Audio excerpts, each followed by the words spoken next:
Hallelujah.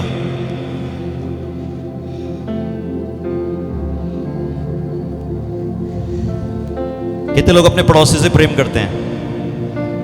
अरे बाप रे, इतने लोग झूठ भी बोलते हैं। वंडरफुल। आप परमेश्वर के भवन में हो और परमेश्वर सत्य जानता है, और सबसे खूबसूरत बात उसकी यह है कि वो हमारे दिल को पढ़ लेता है, हमारे मनों को जांच लेता है। तो परमेश्वर से कुछ ना छिपाएं। ये इंसान का खुद का अहम उसे तबाह कर देता है, क्योंकि वो सत्य का जानने वाला परमेश्वर है। अगर कोई नहीं करता तो अपने पड़ोसी से प्रेम करना शुरू कर दे। हालेलुया। आपको मालूम है यीशु मसीह के अंदर सबसे बड़ी खूबसूरती क्या है जो मेरे जीवन को छुई है? पवित्र शास्त्र कहता है सबने पाप किया। दुनिया में कोई ऐसा व्यक्ति नहीं है जिसने पाप ना किया हो। वो कितना धर्मात्मा क्यों ना हो, उसकी वेशभूषा कैसी भी क्यों ना हो, वो कितना ही माहौल बना के जीने वाला व्यक्ति हो, लेकिन पवित्र शास्त्र में जो लिखा है वो सत्य है कि सबने, बोलो मेरे साथ, पक्का? कुछ लोग बोल रहे हैं हमने नहीं किया, हम क्यों बोले? सबने पाप किया, और आगे लिखा है परमेश्वर की महिमा से अलग रहित हो गए। लेकिन प्रभु यीशु मसीह ने फिर भी पापियों से प्रेम किया, मुझसे आपसे प्रेम किया, और उस प्रेम का नतीजा है कि आप यहां आज जीवित परमेश्वर की आराधना कर रहे हैं। हालेलुया।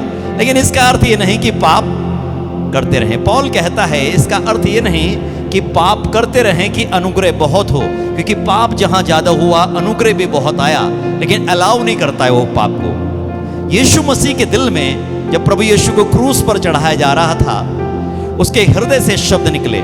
लोग कहते हैं उसके मुंह से शब्द निकले, लेकिन मेरा पढ़ना थोड़ा अलग रहा।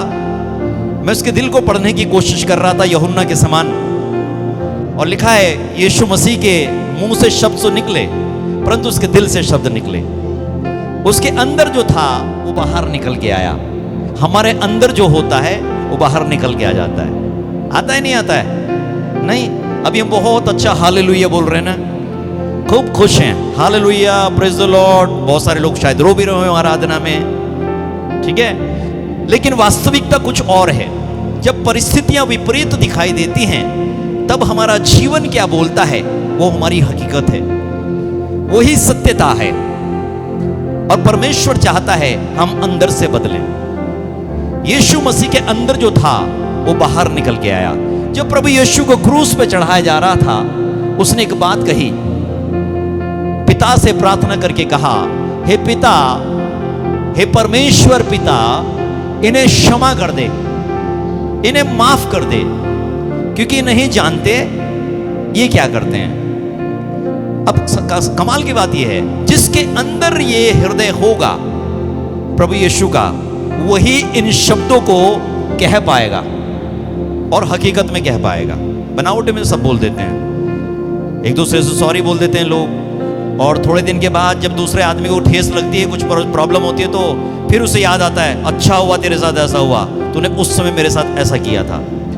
दिल से क्षमा करना, और ये तब होगा जब आपके हृदय के अंदर दया होगी, जब आपके हृदय में दया होगी, प्रेम होगा, करुणा होगी, कृपा होगी। दया को अलग अलग रीति से पवित्र शास्त्र में डिफाइन किया गया। अब जब गूगल पे जाके इसके अनुवाद को पढ़ेंगे तो बहुत सारे अलग अलग डेफिनेशंस, अलग अलग अर्थ इसके निकल के आएंगे। दया क्या चीज है, कंपैशन क्या चीज है, और प्रभु का वचन क्या कहता है। गौर से आज वचन को सुनिएगा। अभी मालूम है कितनी जगह बाढ़ें आ रही है, मीडिया में देख रहे हैं आप लोग, कितने लोगों को पता है बाढ़ें आ रही हैं। पवित्र शास्त्र में लिखा है कि अंतिम दिनों में ऐसा होगा, होगा और ज्यादा होगा। आपके पास कोई तरीका नहीं है, मेरे पास कोई तरीका नहीं है जो इसे रोक ले, क्योंकि परमेश्वर ने अपने वचन में पहले से ही ऐसा लिख दिया है। और वो कहता है आसमान और जमीन टल जाएगा, परंतु मेरा वचन कदापि ना टलेगा। उसने कहा पत्थर पर पत्थर ना रहेगा जो ढाया ना जाएगा, उसने ऐसा लिखा है। ये चीजें होंगी, मनुष्य को प्रिपेयर रहना है। ऐसे समय में दुनिया से मन हटाकर जीवित परमेश्वर की ओर मनुष्य को मन लगाना पड़ेगा। जो बुद्धिमान है वो इसे पार कर जाएगा। दया, कितने लोग, सैकड़ों लोग शायद अभी उत्तरकाशी में हमने सुना, पंजाब की खबर हम सुन रहे हैं, हिमाचल की खबर हम सुन रहे हैं, बिहार में देख लीजिए, अभी हरियाणा में भी सुन लीजिए, पूरी दुनिया के अंदर सुन लीजिए। और तो और बाढ़े हैं, भूकंप हैं, त्रासदियां हैं, महामारियां हैं। किसी को दर्द होता है? अभी कोविड आया 19 में, कोविड-19 जिसे नाम दिया गया। हालांकि हर इंसान बहुत डर रहा था। इतने फोन कॉल्स हम लोगों के पास आ रहे थे, हद से ज्यादा। हमें जो करना था हम कर रहे थे, चैरिटी भी कर रहे हैं, करना चाहिए, राशन भी दे रहे हैं लोगों को जिनके पास नहीं है। बहुत चीजें जो हम कर पाए परमेश्वर के अनुग्रह से हमने किया। आप जानते हैं सरकार ने भी किया, गॉड ब्लेस, परमेश्वर ऐसी गवर्नमेंट को भी ब्लेस करे। सब लोग कर रहे थे कुछ ना कुछ जो उनसे बन पड़ रहा था। लेकिन क्यों करते हैं लोग ऐसा? ये वही व्यक्ति करता है जिसके दिल में दया होती है, जिसके अंदर दया होती है। बहुत सारे लोग तो ऐसे भी थे जिन्होंने अपने घरों में राशन भर लिया, अपने अकाउंट को बिल्कुल सीज करके रख लिया कि नहीं, कि अब तक समय में हमारे काम आए। हमारे चर्च का, हमारी मिनिस्ट्री का अकाउंट खाली हो चुका था उस समय। मैं आपको बताऊं, कोविड के समय में हमारा अकाउंट खाली हो चुका था, नील हो चुका था। और मैंने कहा था खाली करके रखो, इतना भी हो सब लगाओ। दया, पता नहीं कौन सा व्यक्ति उस राशन से बच जाए। गूगल खोलेंगे आपको पता चलेगा कितने लोग, अभी करोड़ों लोग भूखमरी में हैं। प्रभु यीशु मसीह दया का सागर है, उसके दिल में दया है, प्रेम है, करुणा और कृपा है। और सुनिएगा, आज इस वचन को छोटे से मैं बोलूंगा। हमारे सेवकाई का नाम है ग्लोरी ऑफ गॉड चर्च। लेकिन आपने देखा होगा मैं चर्च नाम को बहुत कम इस्तेमाल करता हूं, कभी आपने सुना हो? सोशल मीडिया पे जाएंगे तो वहां आपको लिखा मिलेगा glory of God ministries Dehradun India. जब हम हमारे चैनल को सब्सक्राइब करते हैं, glory of God ministries. Ministries का मतलब है सेवा। कल मैं किसी स्कूल के सामने मेरी गाड़ी रुकी तो वहां लिखा था, शिक्षार्थ आइए और सेवार्थ जाइए। हिंदी का शब्द है, शिक्षार्थ आइए और सेवार्थ जाइए। शिक्षा लेने के लिए आओ और सेवा करने के लिए जाओ, ऐसा लिखा था। अगर सेवा शब्द नहीं है आपकी लाइफ में, मुंह पे नहीं, लाइफ में, आप कभी भी इस धरती पर रहकर स्वर्गीय जीवन का आनंद नहीं ले सकते। सेवा बहुत ज्यादा जरूरी है। प्रभु यीशु मसीह ने लोगों को रोटियां खिलाई, कोई शक नहीं है, जी हां, बिल्कुल खिलाई। बीमारों को चंगा किया उसने, कोढ़ियों को शुद्ध किया, दुष्ट आत्माओं को निकाला, मुर्दों को भी जिंदा किया। जो कुछ वो कर सकता था उसने वो सब कुछ किया मनुष्य के लिए, कुछ अपने पास नहीं रखा। आप पवित्र शास्त्र में पढ़ेंगे तो लिखा है उसने अपने आप को दे दिया, उसने अपने आप को दे दिया। अभी बहुत सारे लोग अगर ढंग से शब्द को सुने तो आपको खुद पता लग जाएगा कि हम झूठी सेवा कर रहे हैं। सेवा वो है जो अपने आप को कंप्लीटली दे देता है। कभी कभी आपके पास खाने को एक रोटी होगी और आपका पड़ोसी भूख से मर रहा होगा, और पवित्र आत्मा आपके दिल को कायल करेगा, ऐसा कायल करेगा, कहेगा अपनी रोटी उसे दे दे।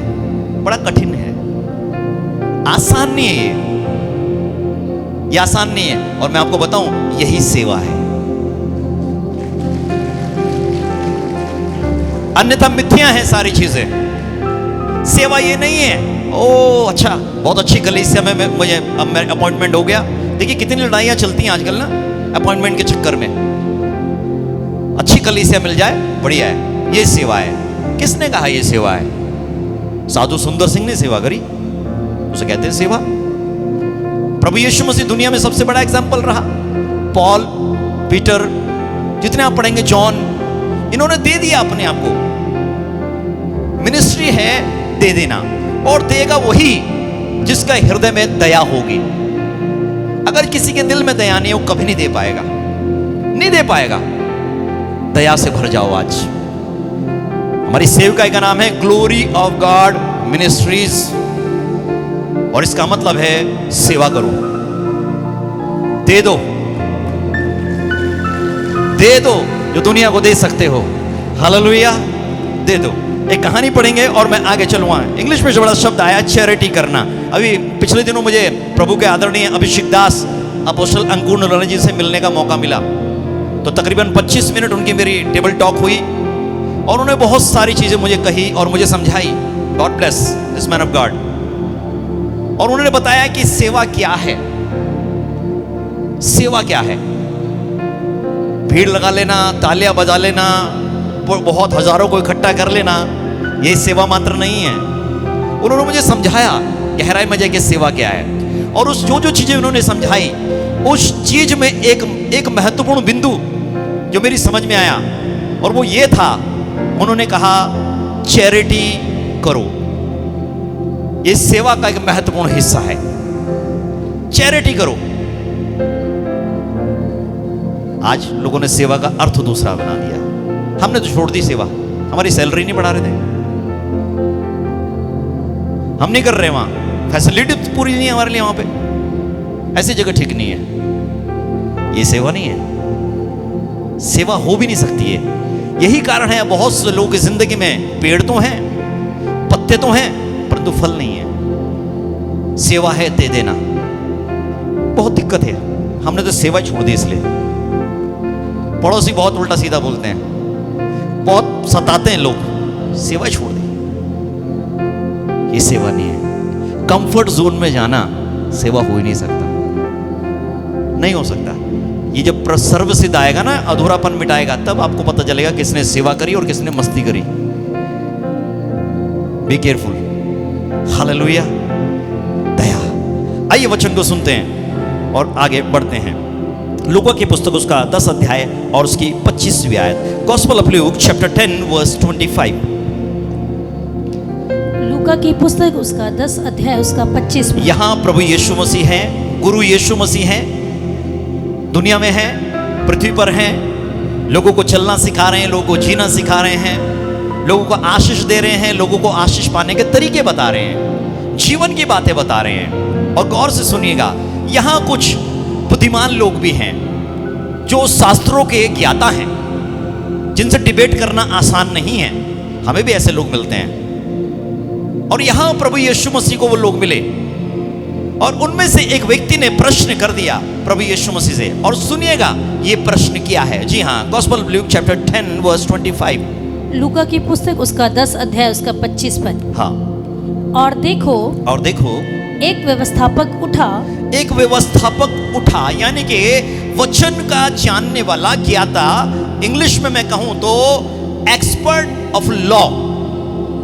अभी हमारे यहाँ कृष्णकांत जी आए थे ना, मैंने उन्हें पूछा गया आप क्या मतलब डेजिग्नेशन क्या है आपका। उन्होंने कहा ना तो मैं वकील हूं ना मैं जज हूं, मैं बीच में हूं। मैंने कहा वो क्या होता है? उन्होंने बताया कि मैं जो हूं लॉ एक्सपर्ट हूं। जब कोई डिसीजंस कहीं लेने पड़ते हैं जजेस को या कहीं भी, तो अक्सर मुझे बुला लेते हैं उस डिसीजन पे चर्चा करने के लिए कि क्या होना चाहिए डिसीजन इसमें। God bless this man of God. और लिखा है यहाँ पे, देखो एक व्यवस्थापक उठा, एक बुद्धिजीवी आदमी, समझे जिसके अंदर ज्ञान का भंडार है, जिस व्यक्ति के अंदर, वो व्यक्ति उठा। उठने का मतलब है यहां, इसका भी एक रेवलेशन है। उठने का मतलब यहां है वो कुछ क्वेश्चन रेज कर रहा है, वो कुछ डिबेट करना चाह रहा है। मैं आपको अंदर की बात बताऊं, प्रभु यीशु मसीह से लोग इसलिए नहीं मिलते थे कि इन्होंने कुछ प्रभु यीशु से पाना है। ये प्रभु यीशु से इसलिए मिलते थे बुद्धिजीवी लोग कि किसी ना किसी रीति से हम प्रभु यीशु को कुछ नीचा दिखा दें, इसे फेल कर दें, ये हमारी बात का जवाब नहीं दे पाएगा, इसे उलझा लें, इसे फंसा लें। पर उन्हें मालूम नहीं है वो कौन है। अब सुनिए, एक व्यवस्थापक उठा और यह कहकर उसकी परीक्षा करने लगा। मुझे नहीं पता था। ये कहकर प्रभु यीशु मसीह की किसकी परीक्षा करने लगा? जो दुनिया के सारे एग्जाम्स का नंबर जो मार्क करता है उसकी परीक्षा कर रहे हो, जो क्वेश्चन पेपर बनाता है उसकी परीक्षा कर रहे हो। लिखा है उस प्रभु यीशु मसीह की परीक्षा करने लगा और उठकर क्या बोला? क्वेश्चन देखे क्या पूछ रहा है। हे गुरु अनंत जीवन का वारिस होने के लिए मैं क्या करूं? बटरिंग भी अच्छी कर रहा है। कह रहा है हे गुरु, और कर क्या रहा है? गुरु की परीक्षा। गुरु की परीक्षा कौन लेगा भाई? गुरु की परीक्षा। और कह रहा है गुरु, अनंत जीवन का वारिस होने के लिए अनंत मैं जीवन क्या का करूं? मतलब स्वर्ग जाने के लिए, उद्धार अर्थात मोक्ष पाने के लिए मैं क्या करूं? हाँ बताइए।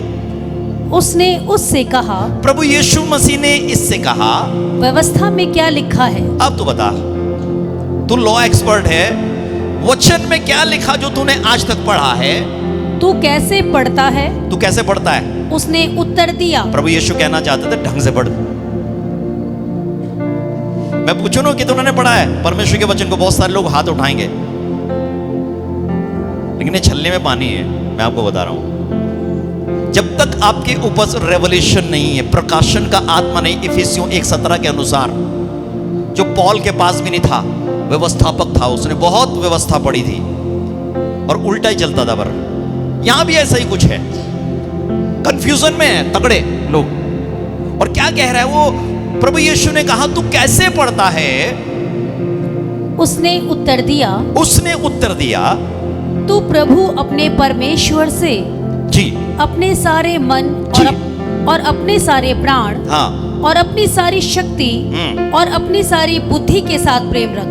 जो कुछ है सर्वांग, उससे परमेश्वर को प्रेम कर। कभी कभी हम सिर्फ ऑफरिंग से प्रेम करते हैं। प्रभु टाइप दे दिया हमने, कर कुछ भी सकते हैं। प्रभु संडे को हम चले गए, कर कुछ भी सकते हैं। वो कह रहा है सर्वांग, सर्वांग दे दो प्रभु को अपना। और क्वेश्चन क्या है? गौर से सुनिएगा। क्वेश्चन यह है, अनंत जीवन का वारिस होने के लिए मैं क्या करूं? जो मुख्य काम है प्रभु यीशु मसीह का, उसी पे कटाक्षे, उसे समझ नहीं आ रहा है। और सुनिएगा, 30 आयत से पढ़िए, 30 से 33 आयत।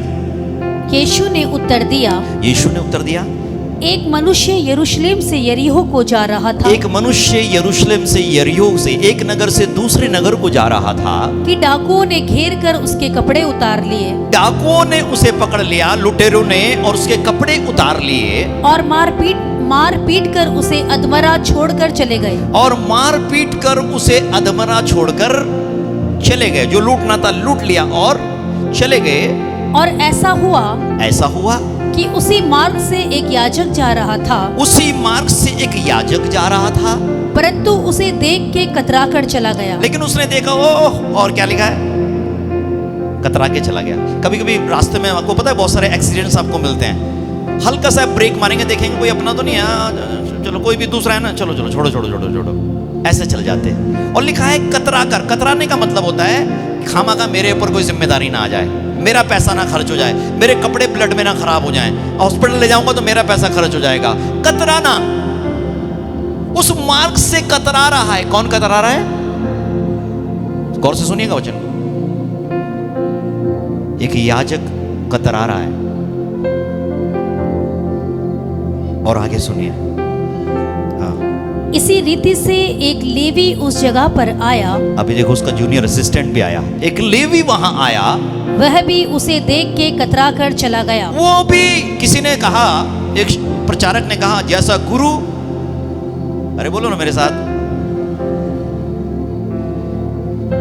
शर्मा थी बोलने में, जैसा गुरु वैसा चेला, और दोनों नरक में ठेलम ठेला। याजक आया, कतरा के चला गया, लेवी आया, वो भी कतरा कर चला गया। अब सुनिए, अब जिससे उम्मीद थी वही काम नहीं कर रहा है। पवित्र शास्त्र कहता है, पवित्र आत्मा का प्रकाशन सुनिए, यदि मनुष्य चुप रहे तो पत्थर चिल्ला उठेंगे।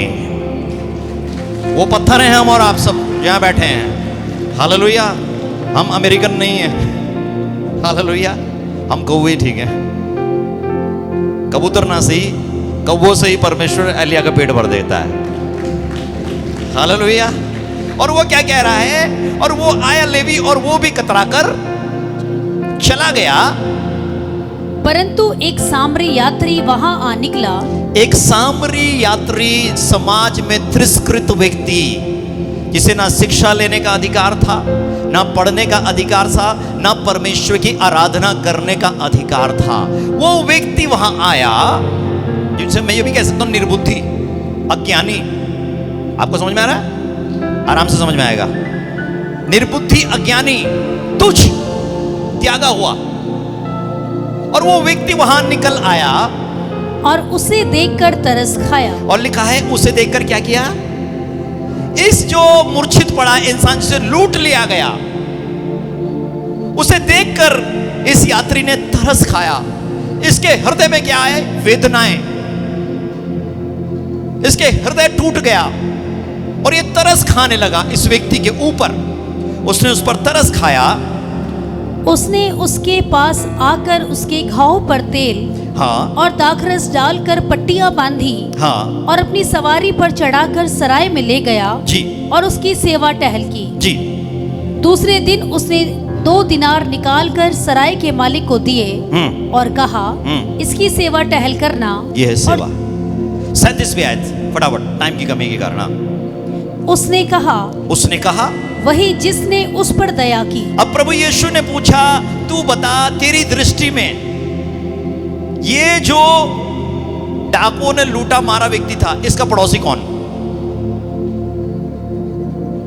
याजक था, लेवी था, या तीसरा वो व्यक्ति था जिसे समाज तुच्छ जानता था, जो अयोग्य था?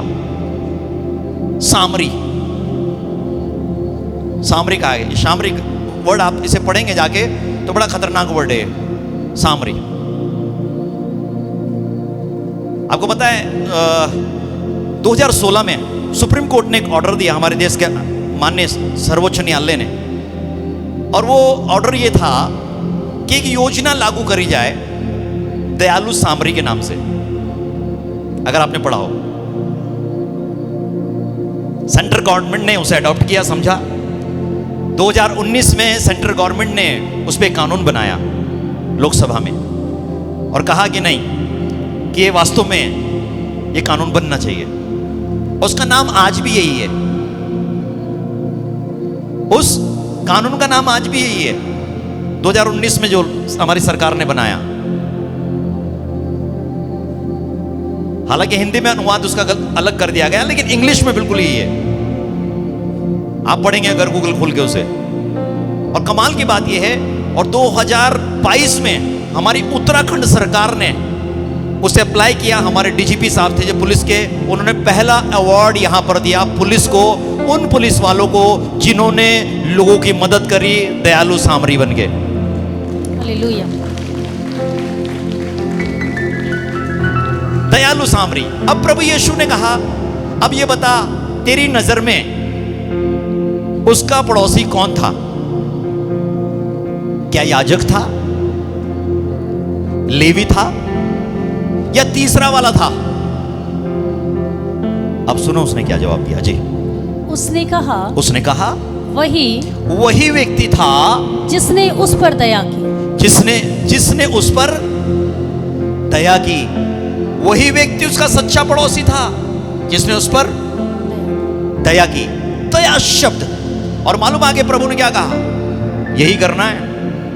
और क्वेश्चन क्या था इसका? अनंत जीवन पाने के लिए मैं कैसे जाऊं? अनंत जीवन कैसे पाऊं? लोगों पे दया करना सीख जा, प्रभु बोल रहा था। तरस खाना सीख जाओ, प्रभु कह रहा था। हालेलुया। आज देखिए ना कितने खूबसूरत साड़ियां पहन के आए हैं आप लोग ना। किसी की 10,000 की, किसी की 15,000 की, किसी का 15,000 का सूट।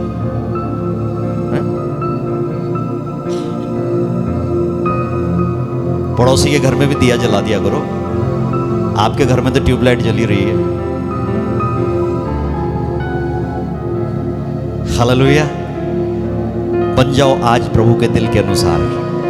ये है glory of God ministries.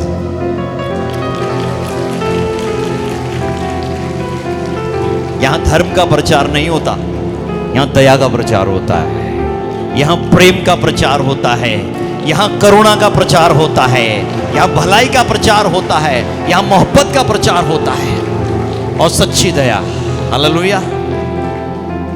Prabhu love के बारे में प्रभु ने एक वचन कहा है, जिसे तूने देखा है अगर तू उससे प्रेम नहीं कर सकता तो जिसे तूने नहीं देखा उससे क्या खाक प्रेम करेगा। सबसे बड़ी नफरत कहां होती है आज पता है आपको? कहां? नहीं पता?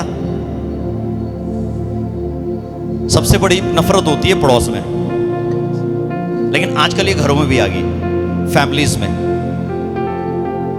देखना पसंद नहीं करते फैमिली में लोग एक दूसरे को, घरों के अंदर। आप क्या सोचते हैं वहां पर पवित्र आत्मा की उपस्थिति है? हो ही नहीं सकता। आप अन्य भाषा बोल लीजिए, ये भ्रम है आपका, एक वरदान हो सकता है आपका। पवित्र आत्मा की प्रेजेंस नहीं है ये। बहुत कुछ आपको लग सकता है, नहीं बड़ा काम हो रहा है, बढ़िया, परमेश्वर की उपस्थिति है। मैं ये सेवा करता हूं, मुझे मालूम है। हीलिंग डिलीवरेंस मिनिस्ट्री का वरदान प्रभु ने मुझे भी दिया है, तो मुझे मालूम है अच्छे से। ये दिल बदलना पड़ेगा, ये दिल बदलना पड़ेगा। मैं pastor Lord have mercy father Lord,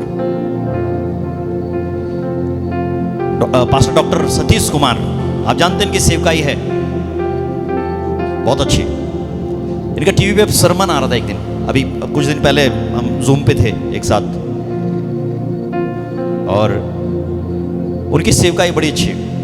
TV पे उनका सरमन आ रहा था, तो वो प्रचार करते हुए एक एग्जाम्पल दे रहे थे कि एक सूअर का बच्चा मिला किसी को, और उस बच्चे, किसी परिवार के व्यक्ति को प्यार हो गया उस सूअर के बच्चे से। खूबसूरत होता है ना, देखा आपने?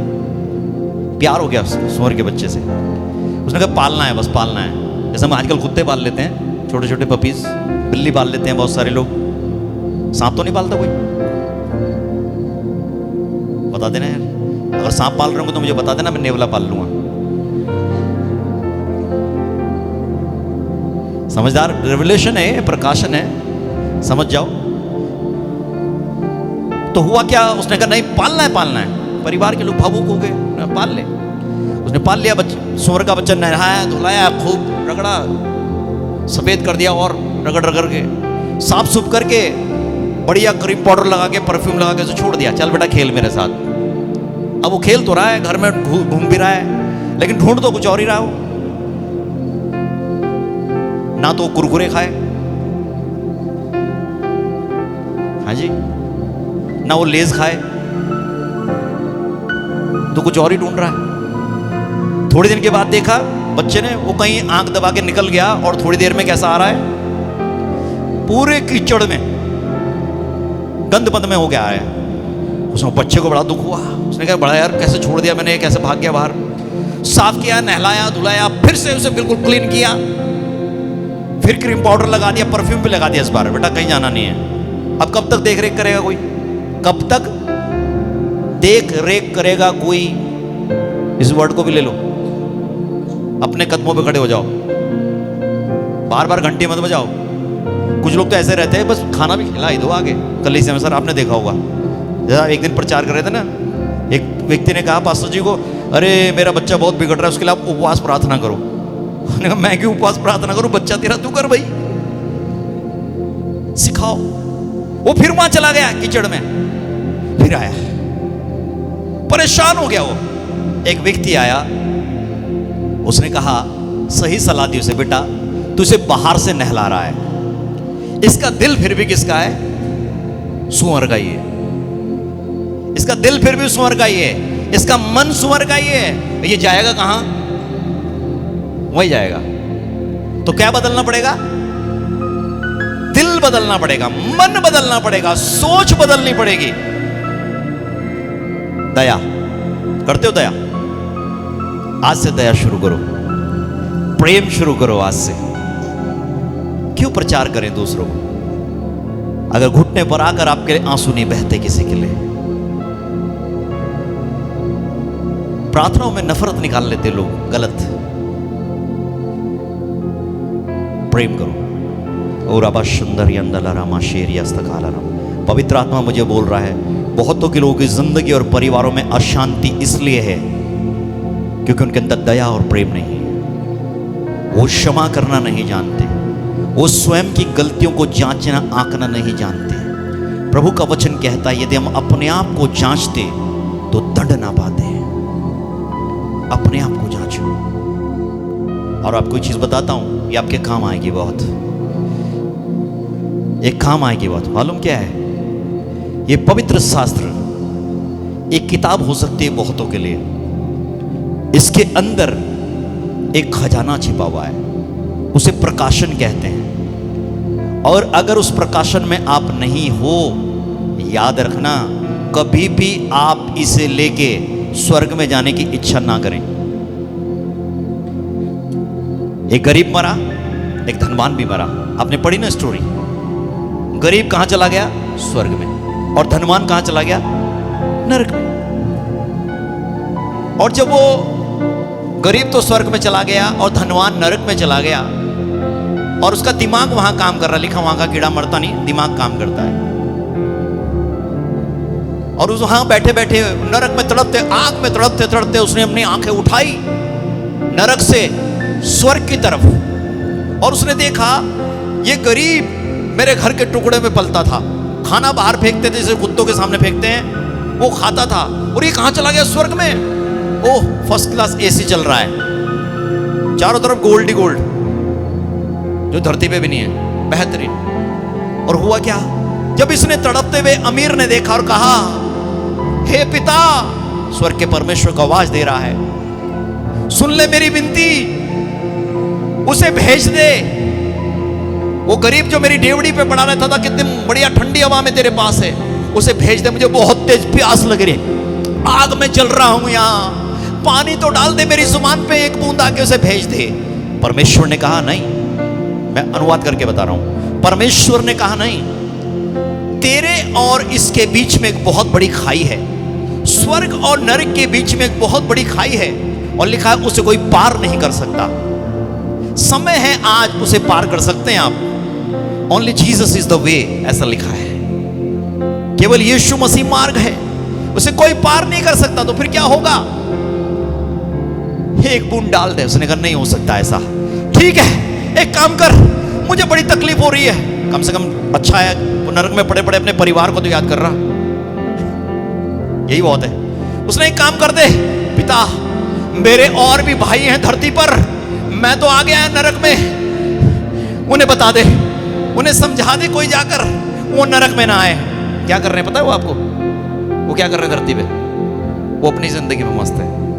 आप ढंग से पढ़िए उसे, उनकी अपनी लाइफ स्टाइल है, जो जी चाह रहा वो कर रहे हैं। और वो कह रहे उन्हें भेज दे, किसी को इन्हें बताएं, यहां ना आ जाए, बहुत खतरनाक जगह है। मालूम है परमेश्वर क्या बोलता है? परमेश्वर ने कहा एक काम कर, उनके पास तो व्यवस्था की पुस्तक है, ये है तेरे घर में है, ये तो है, ये तो मेरे पास भी थी प्रभु, तब भी मैं यहां आ गया, मेरे घर में थी तब भी आया, उन पे भी है। मालूम परमेश्वर ने क्या कहा? उन्हें बोल, उसे पढ़े, उन्हें बोल, उसे पढ़ें, उसे समझे। ये किताब तुम्हें वहां ले जा लेगी, ये किताब तुम्हें स्वर्ग में ले आएगी, मोक्ष दे देगी।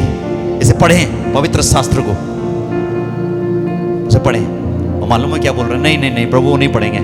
अगर कोई जैसे ये लाजर मर के ऊपर आया ना, ये मुर्दा अगर नीचे चला जाएगा ना, वो चमत्कार देखेंगे ना, तो जरूर विश्वास कर लेंगे। जो इस पे विश्वास नहीं कर सकता ना, वो चमत्कार लेके भी 100% नरक में जाएगा। वो समझ में आ रहा? गलत फहमी में जीवन जीना छोड़ दो। तकलीफ हो रही ना, इसे लेके भी, चंगाई लेके भी नरक में चला जाएगा इंसान। डरो, आजकल दुनिया इतनी आधुनिक हो चुकी है, उन्हें मतलब ही नहीं है स्वर्ग नरक से। बात कर सकते हैं, अगुओं को मतलब नहीं है, स्टोरीज ठीक है बस, ये स्वर्ग और नरक, ये स्टोरीज नहीं है, ये हकीकत है। ये दुनिया की सबसे बड़ी सच्चाई है, स्वर्ग है और नरक भी है। और वहां लिखा है शरीर में ऐसे नहीं जाओगे, वहां आत्मा या तो तड़फेंगी या शांति में चले जाएंगे। सब बातों का अंत शीघ्र होने वाला है। जो कुछ तुम्हारे पास उसे थामे रहो। परमेश्वर आपको बहुत आशीष दे। ग्लोरी ऑफ गॉड की 19वीं फाउंडेशन डे पर मैं आपको बहुत सारी शुभकामनाएं देता हूं। और मैं इन दिनों में मैं कह रहा हूं, आगे आप तैयार कर लीजिए अपने आप को।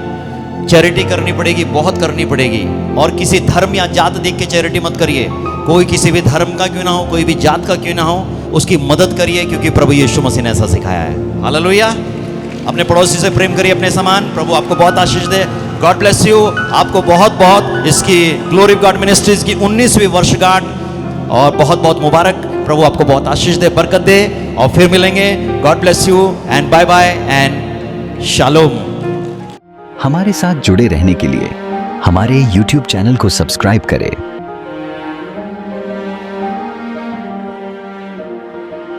आप हमें Facebook और Instagram पर भी फॉलो कर सकते हैं।